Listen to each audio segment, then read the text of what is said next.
علمنا وارزقنا الإخلاص في القول والعمل كاملا وعلما نافعا لا ينسى وتوفيقا دائما وصحة ويقينا وعافية. اللهم اشف مرضانا، اللهم بارك جميع ما رزقتنا، اللهم يسر لنا أمورنا، اللهم بارك لنا في أوقاتنا في هذا العشر الأوائل من ذي الحجة، آمين يا رب العالمين. Alhamdulillah kaum muslimin rahimani wa rahimakumullah. Kita lanjutkan kajian tafsir Quran satu hari satu halaman, dan ini majelis terakhir untuk surah Al-Anfal pada halaman 186 surah Anfal ayat 70 sampai 75. A'udzu billahi as-sami'il 'alim minasy syaithanir rajim min hamzihi wa nafthihi wa nafthihi. يا أيها النبي قل لمن في أيديكم من الأسارى إن يعلم الله في قلوبكم خيرا يؤتكم خيرا مما أخذ منكم ويغفر لكم والله غفور رحيم وإن يريدوا خيانتك فقد خانوا الله من قبل فأمكن منهم والله عليم حكيم إن الذين آمنوا وهاجروا وجاهدوا بأموالهم وأنفسهم في سبيل الله والذين آووا ونصروا أولئك بعضهم أولياء بعض والذين آمنوا ولم يهاجروا ما لكم من ولايتهم من شيء حتى يهاجروا وإن استنصروكم في الدين فعليكم النصر إلا على قوم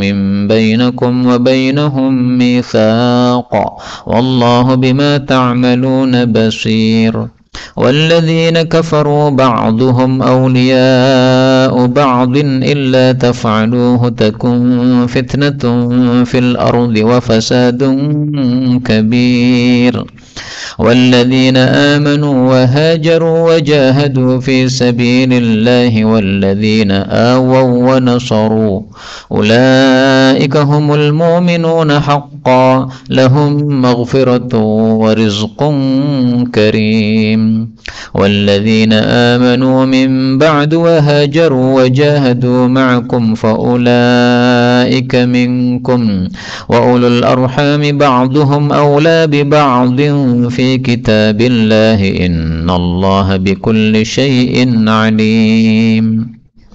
Alhamdulillah Rabbil Alamin. Allahumma arhamna bil Qur'ani amin. Pada ayat-ayat yang kita baca ini ada beberapa kata yang boleh dibaca dengan dua bacaan. Yang pertama pada ayat 70 An-Nabiyyu, seperti biasa boleh dibaca dengan hamzah An-Nabiyyu. Ini orang-orang Quraisy tidak suka begini karena susah sehingga mereka baca An-Nabiyyu. Kemudian Asra boleh dibaca Al-Usara seperti pada pertemuan yang lalu. Kemudian pada ayat berikutnya yaitu ayat 72 walayatihim, ini boleh dibaca dengan kasrah wilayah, ya seperti biasa kita bahasa Indonesia wilayah bukan walayah. Kemudian pada sebagian ayat-ayat yang kita baca tadi kita ketemu adanya idgham, yaitu ketika ada huruf yang serupa bertemu maka boleh diidghamkan, ya, pada ayat 70 yaghfir lakum ra dengan lam. Nah, ini makhrajnya kan berdekatan, sehingga boleh idgham, ra-nya diubah menjadi lam, yaghfir lakum, karena apa? Dekatnya makhraj. Ini semua qiraah mutawatirah, sumbernya dari Rasulullah sallallahu alaihi wasallam. Adapun tafsirnya secara ringkas Allah katakan pada Anfal ayat 70, ya ayyuhan nabiyyu, wahai Nabi Muhammad sallallahu alaihi wasallam, qul katakan, liman kepada siapapun, fi aidikum yang ada di tangan kalian, minal usara dari tawanan-tawanan perang. Apa yang dikatakan? In jika ya'lamillahu Allah mengetahui, fi qulubikum dalam hati kalian, khairan ada kebaikan yaitu iman, maka yu'tikum, Allah akan berikan kepada kalian khairan, yang lebih baik, mimma ukhidha minkum, dari apa yang diambil dari kalian. Maksudnya adalah tebusan perang. Wa yaghfir lakum, dan Allah akan mengampuni bagi kalian. Wallahu, dan Allah itu ghafurun, maha pengampun, rahimun, maha penyayang. Pada pembahasan yang lalu sudah kita bahas bahwa dalam perang Badar, Rasul sallallahu alaihi wasallam berhasil membunuh 70 orang kafir dan menawan 70 orang kafir. Nah, tawanan perang Badar ini kemudian oleh Nabi ditawari untuk membebaskan diri tapi dengan membayar tebusan. Ada yang membayar tebusan dengan uang, ada yang tidak punya uang tapi bisa mengajar, maka oleh Nabi disuruh mengajar anak-anak kaum Muhajirin dan Ansar yang belum bisa baca tulis, sehingga mereka diajari baca tulis. Nah, tebusannya berarti ada dua macam, ada uang, ada jasa mengajar. Dari situ pun diambil pelajaran oleh para ulama bahwa sesuatu yang bisa bernilai dengan uang seperti mengajar itu bisa dijadikan untuk mahar. Maka sebagaimana tebusan bisa uang, bisa jasa, mahar pun juga bisa uang, bisa jasa. Kita ambil beberapa faedah dari ayat ini. Faedah yang pertama, kemarin sudah dijelaskan bahwa Nabi Muhammad SAW dipanggil oleh Allah dengan panggilan ya ayyuhan nabi atau ya ayyuhar rasul. Tidak pernah dipanggil ya Muhammad. Sementara nabi-nabi yang lain dipanggil oleh Allah langsung dengan menyebut namanya. Ini menunjukkan fadilah Nabi Yuna Muhammad sallallahu alaihi wasallam. Karena itulah kenapa puasa hari Arafah tanggal 9 Dzulhijjah besok lebih utama daripada puasa hari Asyura tanggal 10 Muharram. Ada kaitannya dengan masalah ini. Hari Arafah itu sunnahnya Nabi Muhammad sallallahu alaihi wasallam. Puasa Asyura itu sunnahnya Nabi Musa. Nabi Muhammad lebih utama daripada Nabi Musa, sehingga fadilah puasa sunnah beliau juga lebih utama. Ini dalilnya ya, ya ayyuhan nabi. Nah, ini dalil utamanya Nabi Muhammad sallallahu alaihi wasallam. Faedah berikutnya, dalam ayat ini Allah menyuruh Nabi Muhammad SAW untuk menawari kepada usara, tawanan-tawanan perang Badar, untuk masuk Islam. Katakan kepada mereka, kalau Allah mengetahui ada iman dalam hati kalian, maksudnya kalian masuk Islam, maka nanti Allah akan beri ganti yang lebih baik. Menebusnya berapa dari tawanan perang itu? Misalnya disuruh bayar 5 juta. Nah, nanti Allah akan kasih kalian yang lebih baik daripada nilai 5 juta tadi. Bisa berupa harta yang lain dari rampasan perang misalnya, atau iman itu sendiri, karena iman itu adalah lebih baik daripada harta. Iman itu tidak bisa dinilai dengan harta. Harta seberapapun banyaknya dibandingkan dengan iman, itu lebih utama iman dan lebih mahal iman. Maka ini tawaran bagi mereka untuk masuk Islam. Itulah makna iya'lamillahu fi qulubikum khairan. Kalau Allah tahu dalam hati kalian ada kebaikan alias iman, maka nanti Allah akan beri ganti yang lebih baik dari tebusan yang sudah kalian bayarkan. Maka kata-kata khairan di sini artinya adalah iman. Dalam ayat yang lain, kata-kata khairan artinya adalah harta. Jadi untuk kata-kata khairan ini kita harus hati-hati apa yang dimaksud ini. Saya kasih contoh kata-kata khair yang artinya harta. Wa innahu lihubbil khairi lasyadid. Surat Adiyat ayat 8. Sungguh manusia itu mencintai kebaikan, sungguh dahsyat. Kebaikan di sini harta. Nah, sementara pada surat Al-Anfal, kebaikan di sini iman. Ya. Faedah berikutnya, ayat ini menunjukkan bahwa kalau orang masuk Islam, maka yaghfir lakum, semua dosa-dosanya diampuni oleh Allah Subhanahu wa taala. Dosa apapun juga. Dia pernah mencuri, dia pernah berzina, dia pernah minum minuman keras, bahkan dia pernah syirik, semuanya diampuni oleh Allah Subhanahu wa taala. Dan itu disebutkan dalam hadis yang sahih. Rasul sallallahu alaihi wasallam bersabda, "Annal Islama yajubbu ma kana qablahu." Sesungguhnya Islam itu menghapus al-Islam, masuk Islam itu yajubu, menghapus, maka qablah, semua dosa yang ada sebelum engkau masuk Islam. Maka orang masuk Islam untung sekali. Untungnya dua. Pertama, dosa-dosanya semuanya dihapuskan oleh Allah Subhanahu wa taala. Yang kedua, kalau dia punya kebaikan-kebaikan pada saat kafir, maka ketika masuk Islam itu, kebaikan-kebaikan tersebut sudah dinilai pahala oleh Allah Subhanahu wa taala. Jadi pahalanya katut ikut, sementara dosanya apa? Tertinggal. Nah, itulah fadilahnya orang yang masuk Islam. Ayat 71, Allah katakan, wa in, dan jika yuridu, mereka menghendaki, khianataka, untuk mengkhianati kamu wahai Nabi, faqad, maka sungguh, khanullaha, mereka telah mengkhianati Allah, min qabl, sebelumnya itu, fa'amkana, maka Allah pun memberikan kekuasaan, yaitu kepada kaum muslimin, minhum, terhadap mereka orang-orang kafir. Wallahu, dan Allah itu alimun, maha mengetahui, hakimun, maha bijaksana. Ini maksudnya ancaman dari Allah kepada orang-orang kafir. Kalau ternyata para tawanan perang itu ingin lagi mengkhianati engkau, mengkhianati maksudnya ingin memerangi Nabi lagi, maka ketahuilah bahwa dulu atau kemarin itu mereka juga sudah khianat, tapi kemudian kalah. Jadi seolah-olah Allah katakan di sini, awas kalau kalian masih nekat lagi melawan atau memerangi Nabi Muhammad SAW, maka sebagaimana sekarang kamu kalah, maka besok akan dikalahkan lagi oleh Allah Subhanahu wa taala. Dan makna seperti ini kita dapatkan dalam beberapa ayat. Misalnya Allah katakan, kataballahu la aghlibanna ana wa rusuli. Telah menetapkan Allah itu bahwasanya saya betul-betul akan mengalahkan, dan juga Rasul-Rasul saya juga akan mengalahkan. Jadi kalau ada perang antara Muslim dengan kafir, itu konsep awalnya adalah Muslim pasti menang. Konsep awal, okay? Karena Allah pasti memberikan apa? Pertolongan. Ketika ada kekalahan pada kaum muslimin, nah itu pasti ada sebab. Karena keluar dari konsep awal. Seperti dalam perang Uhud, kenapa kok kalah? Nah, itu ada sebabnya. Rasulullah sudah berpesan, yang di atas jangan turun. Meskipun ghanimah tersebar, jangan turun. Tugasnya di atas, di atas. Nah, mereka melihat harta, nggak kuat mereka. Mereka katakan, wah kalau kita nggak turun, nggak dapat jatah ini. Akhirnya pada turun. Nah, saat itulah dikalahkan oleh kaum kafirin.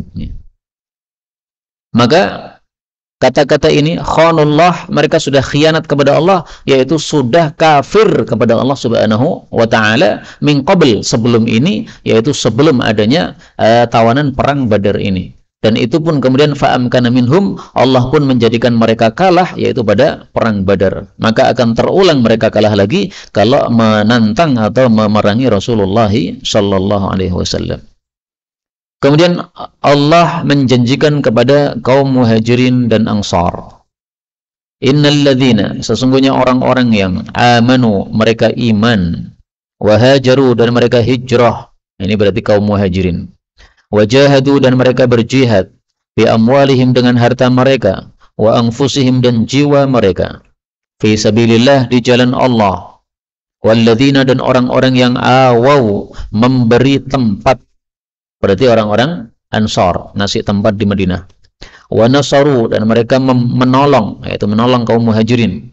Ulaika, mereka itu, ba'duhum, sebagian mereka adalah awliya'u, wali-wali, ba'din, dari sebagian yang lain. Ini ayatnya panjang, kita potong dulu. Ayat ini mempersaudarakan antara muhajirin dengan Ansar. Orang-orang muhajirin, mereka meninggalkan Mekah untuk hijrah ke Madinah, membela Islam supaya bisa nyembah Allah dengan bebas. Karena di Mekah tidak bisa nyembah dengan bebas kepada Allah Subhanahu wa taala.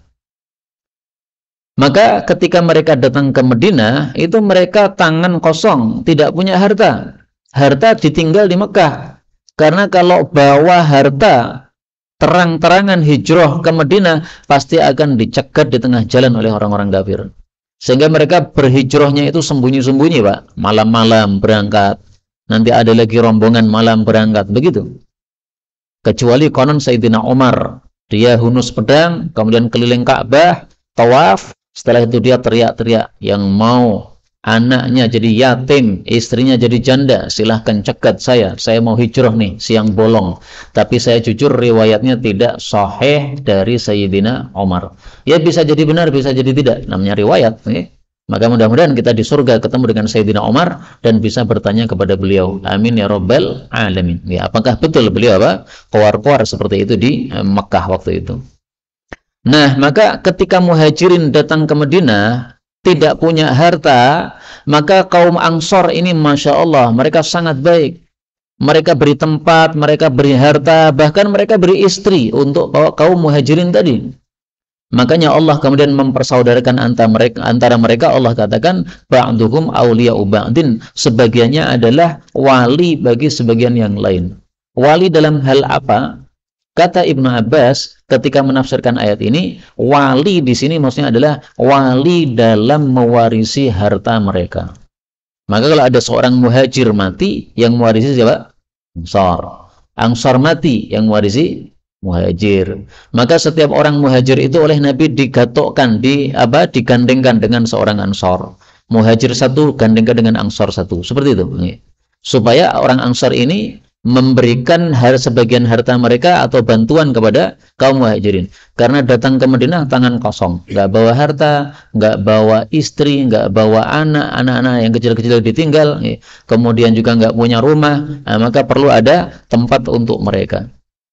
Tapi ayat ini sudah mansukh, nantinya dihapus dengan hukum mawaris, yaitu kalau seorang mati yang mewarisi adalah saudara senasab. Maka ayat ini sudah mansukh alias sudah tidak berlaku lagi. Ini berlakunya kapan? Di awal-awal Islam, ketika Nabi hijrah ke Madinah.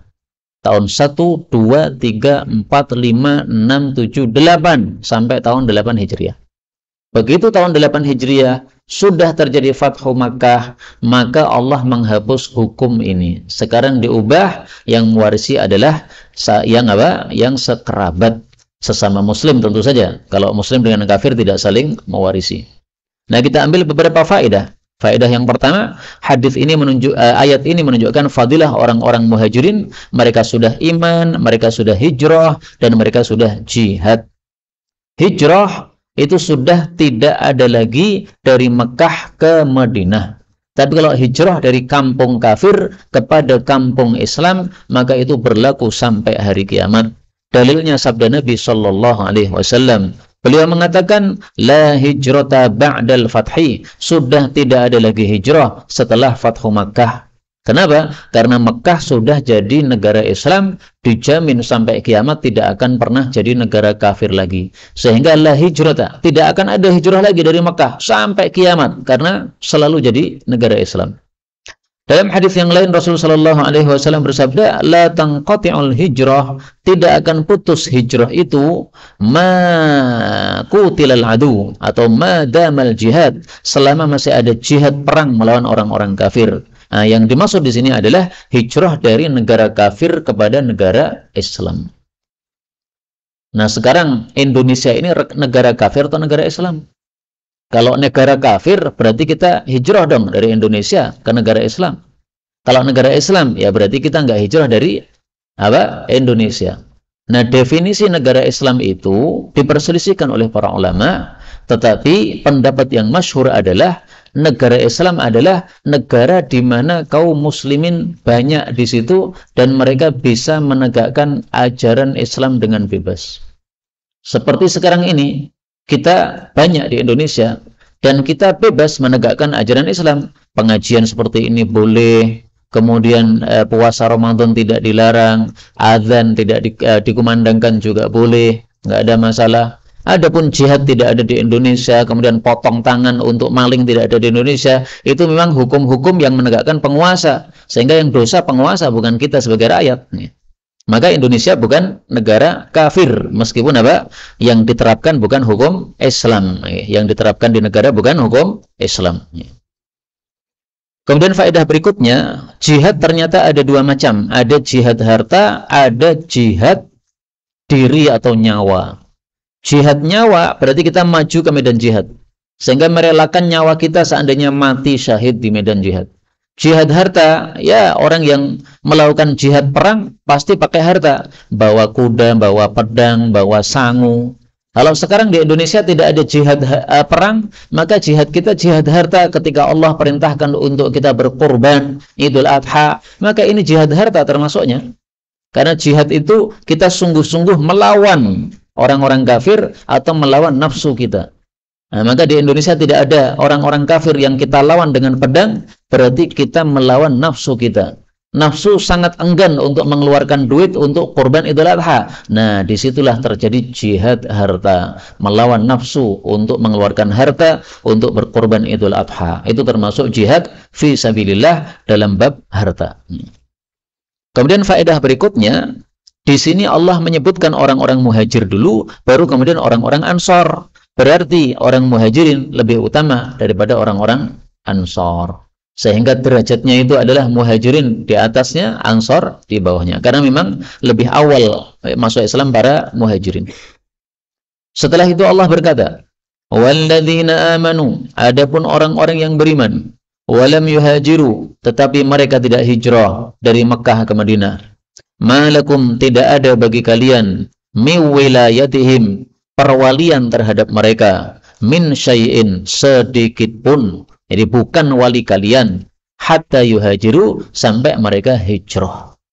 Maksudnya, kalau ada muslim yang tidak hijrah dari Mekah ke Madinah, maka kalau ada seorang muhajirin mati di Madinah, dia yang di Mekah tidak mewarisi harta saudaranya tadi. Meskipun saudara sebapak seibu, saudara sekandung, masnya mati di Madinah, tapi dia masih di Mekah, nggak hijrah, nggak dapat warisan. Bapaknya mati di Madinah, dia nggak hijrah, dia masih di Mekah, nggak dapat warisan. Itu makna ayat ini. Tapi Allah katakan, wa inistansarukum, kalau mereka yang tidak hijrah tadi minta tolong kepada kalian, fiddin, dalam hal agama, fa'alaikumun nasru, maka wajib bagi kalian untuk menolong. Illa, kecuali, ala qaumin, terhadap kaum, bainakum wa bainahum mitsaqun, yang diantara kalian dengan mereka ada perjanjian damai. Jadi para muhajirin yang ada di Mekah ini, kalau mereka minta bantuan dalam hal agama, wajib kaum muslimin yang di Madinah untuk kirim bantuan. Kenapa? Karena masih saudara sesama muslim. Kesalahan mereka cuma tidak mau hijrah saja, sehingga oleh Allah haknya dibatasi, ya, nggak dapat warisan. Tapi hak sebagai muslim masih ada. Mirip dengan ini adalah saudara-saudara kita ahli bid'ah. Kalau ada ahli bid'ah mati, apakah tidak disolatkan jenazahnya? Nah, perhatikan nih. Mereka ahli bid'ah, kita harus barok dari bid'ahnya.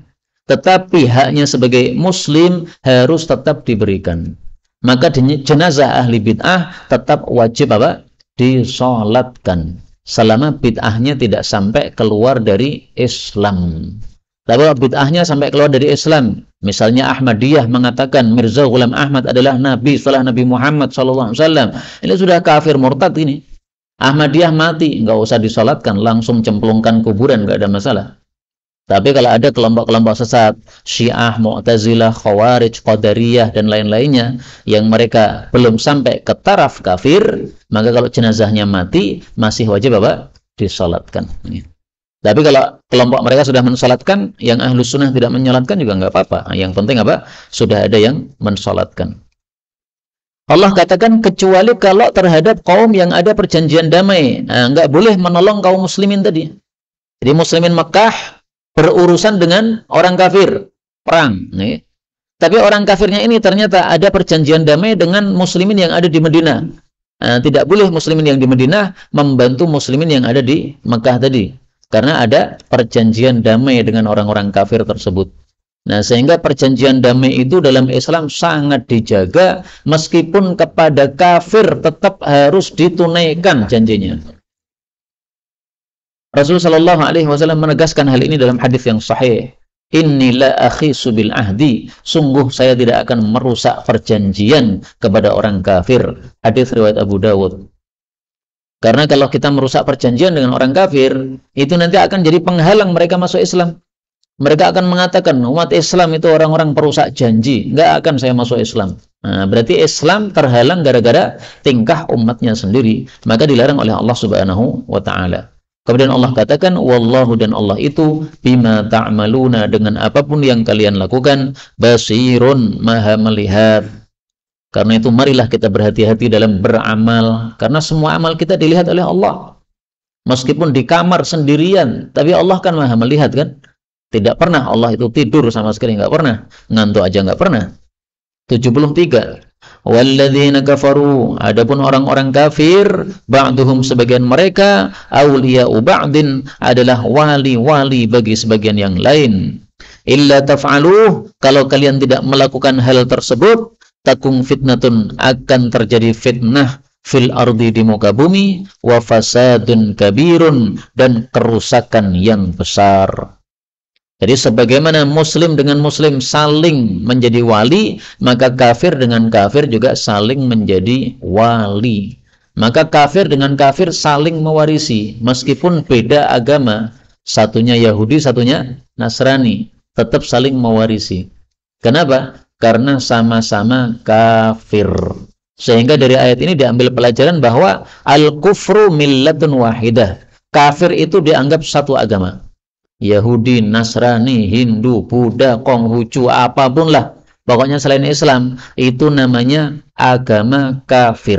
Berarti agama cuma ada dua, agama Islam yang benar, agama kafir yang bermacam-macam tapi semuanya sesat. Rasul sallallahu alaihi wasallam bersabda yang berkaitan dengan ayat ini, la yatawarathu ahlu millataini syatta, tidaklah saling mewarisi dua agama yang berbeda. Hadis riwayat Tirmidzi. Tidak saling mewarisi dua agama yang berbeda. Berarti yang dimaksud adalah muslim sama kafir.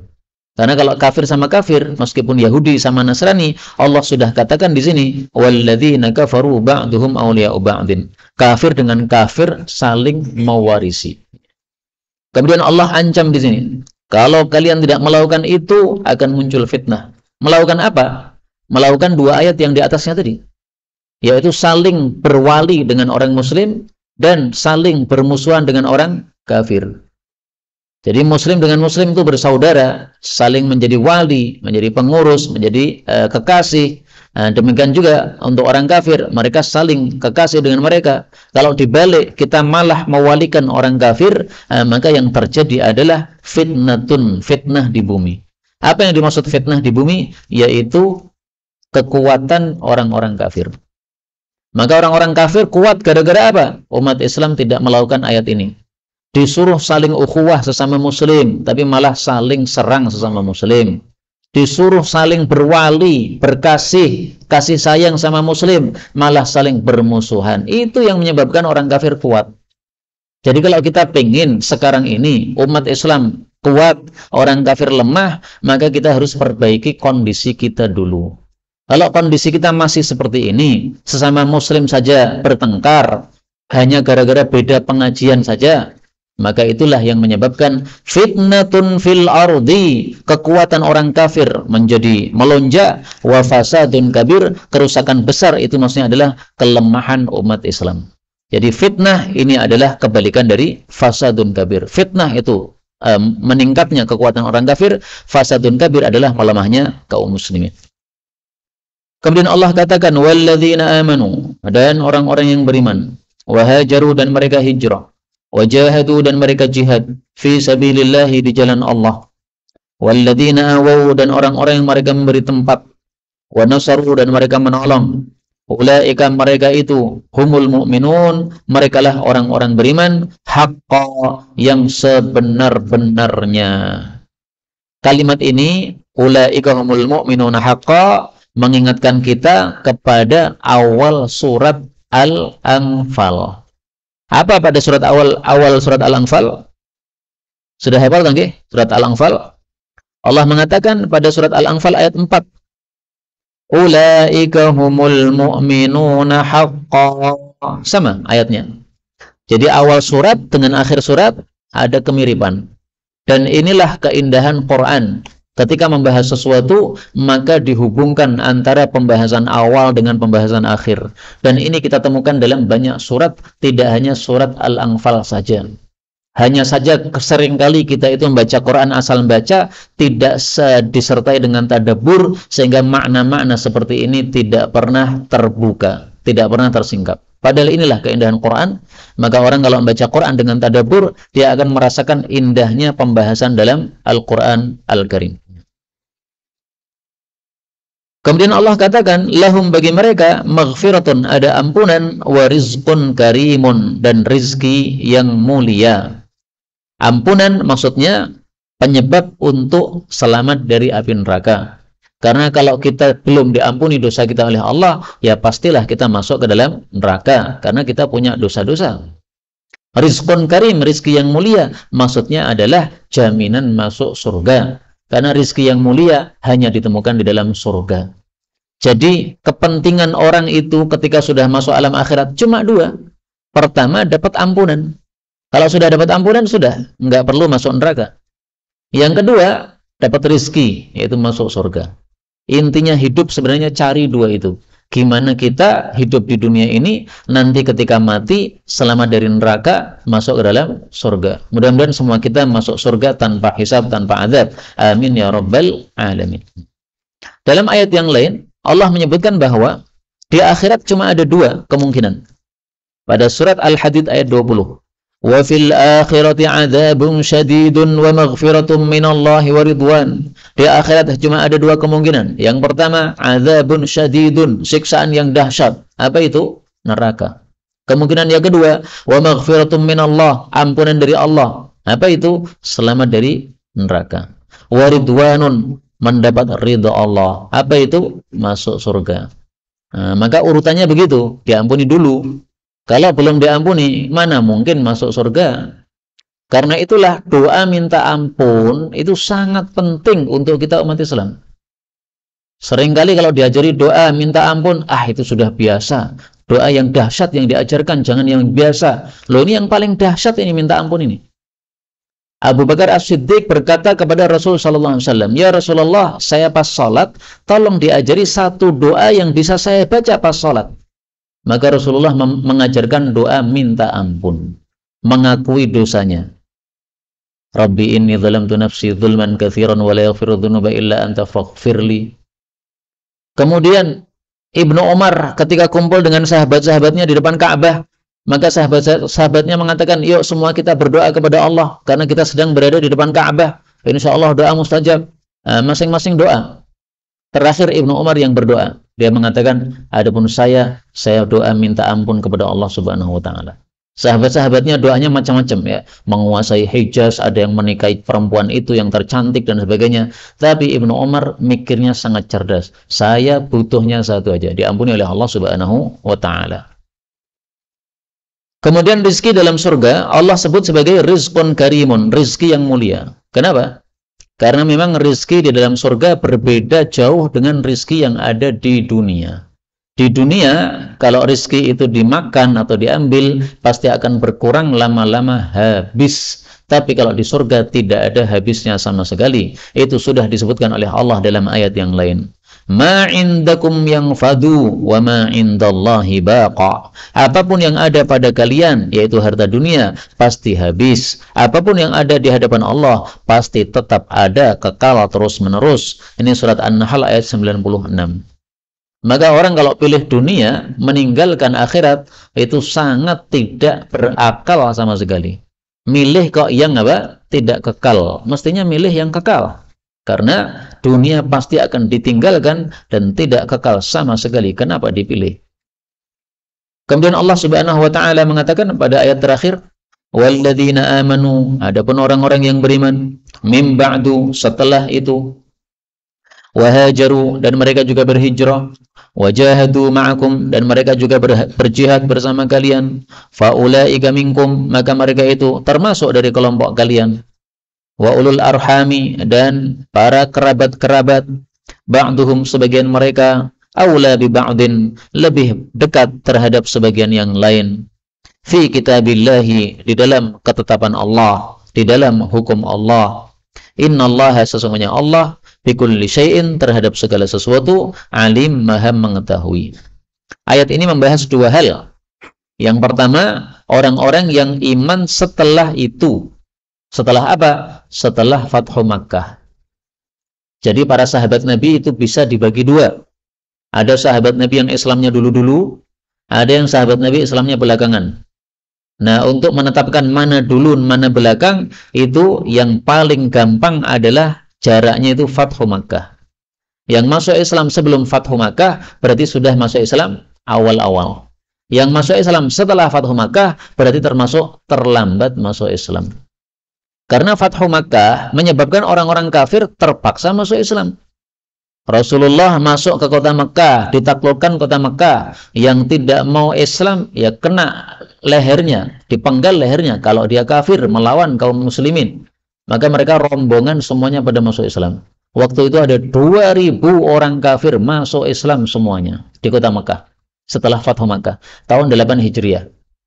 Nah, di antara mereka ada tokoh-tokoh seperti misalnya Sofwan bin Umayyah, ini tokoh kafir yang dulu sangat keras memerangi Rasulullah SAW.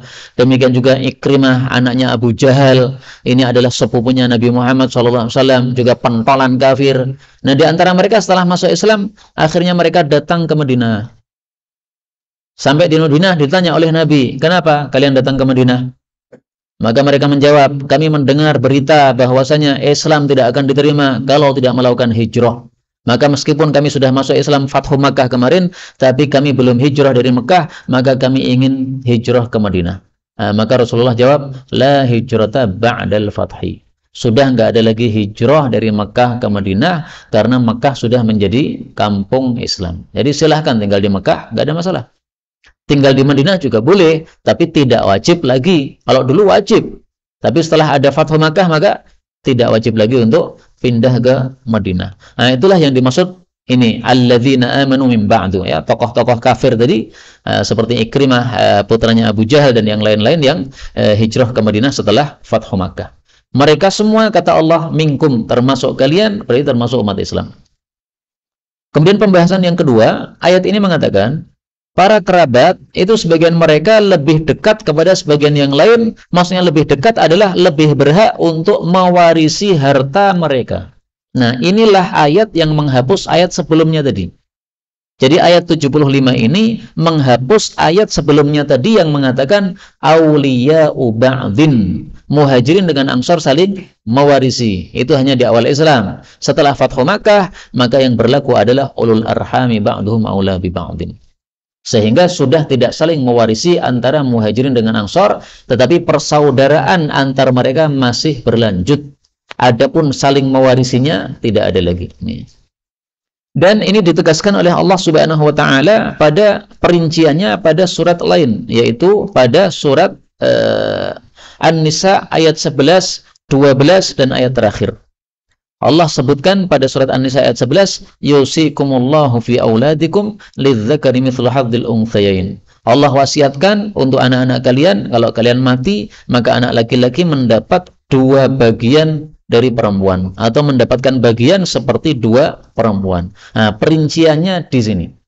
Jadi surat Al-Anfal tadi membahas globalnya. Adapun perinciannya pada surat An-Nisa ayat 11, 12 dan ayat terakhir. Tidak ada dalam Quran pembahasan tentang warisan kecuali cuma 3 ayat ini saja. Karena itu sebenarnya ilmu warisan itu tidak susah sebenarnya, karena ayatnya cuma 3. Dan pesan dari guru saya, Syekh siapa saya lupa karena banyaknya syekh yang saya belajar kepada mereka, beliau katakan, kamu hafalkan 3 ayat ini seperti engkau hafalkan surat Al-Fatihah. Maka insya Allah setiap kali ada masalah warisan, engkau bisa menyelesaikan dengan ayat-ayat ini. Karena itu marilah panjenengan hafalkan surat An-Nisa ayat 11, 12 dan ayat terakhir dibaca dalam salat sunnah atau dibaca pada kesempatan-kesempatan yang lain, maka menyebabkan kita cepat hafal. Inilah kaum muslimin rahimani wa rahimakumullah yang dapat kita pelajari pada pertemuan kali ini. Benarnya dari Allah. Kalaupun ada salahnya, fa astaghfirullahal azim li wa lakum.